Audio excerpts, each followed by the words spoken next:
Are there surfaces, bottom types, where the Danforth works better than a plow? And the Danforth anchor for our type of terrain that we have out here is probably the best anchor that you can get. If you were in rocks, it doesn't work as well. If you were in grass, it has a tendency to skip over the top of the grass and not dig in. So you want to have a shackle key. Now this is a shackle key that I keep. It also has a marlin spike on one end of it, and it's used by attaching the end of it to the shackle and tightening it down. I also, when I pick the pocket knife that I carry, I picked a pocket knife that has holes in the handle of the knife, and those holes are just the right size for also opening shackles. Works like that. All right, so let's see what this. You guys on the end there?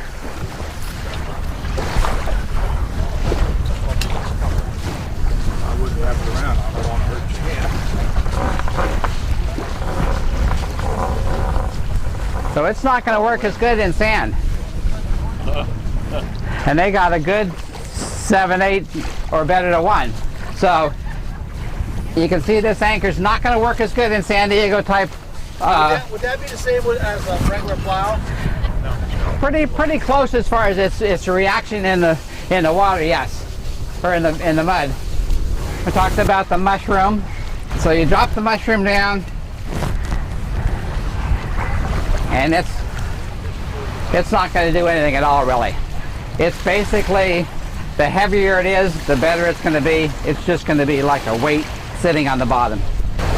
Claw anchor here. I'm going to throw the claw out. Oh, put the collar down? Okay. This is Rusty's claw.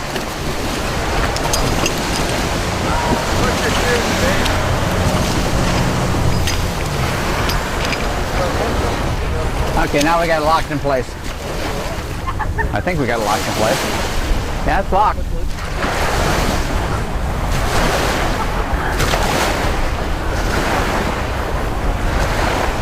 So, not a whole lot better than the mushroom, huh? When you're setting an anchor, if you're the first one at a raft up, you need to make sure that your anchor is really set good. So what you want to do, you want to lower it down. You want to pay out the scope that you need, and you want to put your boat in reverse. Put your boat in reverse and make sure that you set that anchor good. Now this rope is, this line is very stretchy. Nylon will stretch about 40%. So 100 feet of nylon line is going to stretch to about 140 feet. So if you got 150 feet of line out and you're pulling really hard on it, you don't want to just throw your boat into neutral, because what it's going to do, it's going to slingshot your boat up and it's going to come up past your anchor. So you want to pull down on it hard and then just leave it in gear in an idle, so that it kind of takes that slack out before you put it in neutral, so you don't slingshot out. The other thing you want to have is you want to have some markings on your road. Now, I like the felt pin marks on 150 feet of line. Mark it every 50 feet, so you know you've got 50, 100, and then the end of the line is 150. You ever eyeball by just the angle that it? Well, you see a lot of people at the anchorage, you know, and you're running their anchor out with a dinghy. The first thing you really need to do is you need to check your depth gauge. If the depth gauge says you're 20 feet, 20 times 7 is 140 feet of line. So if you've got it marked, you know exactly. There's 50 feet, there's 100 feet, and there's my 150 at the end, so 140 feet, and you know that you got the right amount. What happened to the anchor when the wind shifts? Or the tide? Most of the anchors will reset themselves. So if the wind shifts 90 degrees, this anchor should turn and reset itself. What's the right scenario for using 2 anchors over here? Okay. What Steve is asking is, if you have 2 anchors out, what do you want to do? You want to have those anchors out at 45 degrees. So you want to go out, set one, come down and pull on it, make sure it's set, and then come up 45 degrees, set the other one about that, come back, set it, and then kind of work your two rods until you get between them. Stern anchor, that's what this is. This is my stern anchor on the boat. Needs to be almost as big as your primary anchor. And we take it out the same amount, 5 to 1 minimum, 7 to 1 recommended. Tie it off so where your bow is into the wind. I would recommend that if you got an anchor locker like this, you leave about 4 or 5 feet. You tie this to your mast before you even start. Then you can go up forward with all this line in your bucket. Did you dive back in to recover it? You can go up forward, and as you're letting the line out, you can lift the line up that you need, and then clean it off. Leave the rest attached to your mast. The question before had 2 anchors, and you talked about going 45. 45 degrees. When you meant for the stern anchor, are you doing it at 180 degrees? Yeah, one So straight you're putting downwind, one out, straight upwind. And then, okay, to keep from any spin. Right. Okay. And the way you do that, you end up with having to have a lot of bow line. So you would set your bow anchor, you'd come back your recommended 5 to 1, 7 to 1, and then you'd have to back down another 5 to 1 to set that anchor if you didn't have a dinghy, and then come back up on this line up to your 7 to 1 and pull both of them together. Now you only want to do that in a really, really crowded anchorage, or if you've got a raft up, to keep the raft up from moving on.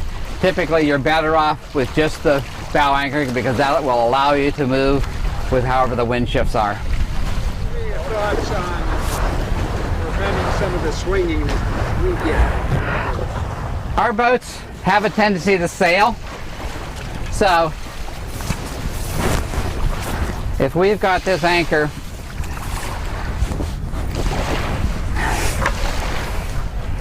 and our boat's wanting to sail back and forth, what I would recommend is you come up about a boat's length and you tie onto here one of those rolling hitches that I showed you during the knots.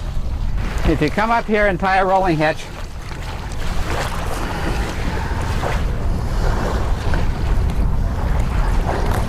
and this rolling hitch will work on line or chain, either one. Okay, and bring this back to your boat. And now what you're able to do is you're able to come back on your boat a little bit, and you're able to pull your boat sideways. You see there? You're able to pull your boat sideways like this, so that it's kind of facing at maybe 10-20 degrees into the wind. It'll sail up there, but because you've got a little bit of tension on it pulling it sideways, it can't come up and around and sail back the other way. So just come back about midship with a rolling hitch up there, tie it off someplace back here, kick your boat over into the wind a little bit, and it'll keep it from moving. I'm going to go ahead and screw this in. Let's try that. And what you can do is you can cleat off of this just like you would a dock cleat. Come around it twice, up over the top, and put your hitch on it, just like you would a dock cleat. Okay, guys. Take it out for it. Now it'll pull over sideways like that, and then it'll stop. So these are okay for lake fowl if you find some pretty solid ground to drive them into. I mean, to drive them in hard, they'll hold pretty good. Let's give a big hand for Dave. Okay. Thank you.